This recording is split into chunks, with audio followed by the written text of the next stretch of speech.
எந்த ரூபத்தில் அந்த கடவுள் இருக்கிறான் என்பதை நீ காட்ட முடியுமா? ஏன் வலிக்கிறதா? அடிபட்ட வலிக்கிறதா?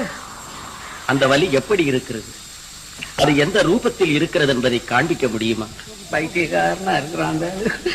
அவஸ்தப்படுற துன்பத்திற்கும் அனுபவிக்கிற இன்பத்திற்கும் உருவம் ஏது? அதுபோல்தான் சகல ஜீவராசிகளுக்கும் இன்ப துன்ப உணர்ச்சிகளை தந்து உருவமில்லாமல் ஒளிந்து விளையாடுகிறான் கடவுள். கடவுளுக்கு கூட விளையாட்டு புத்தி இருக்குதா?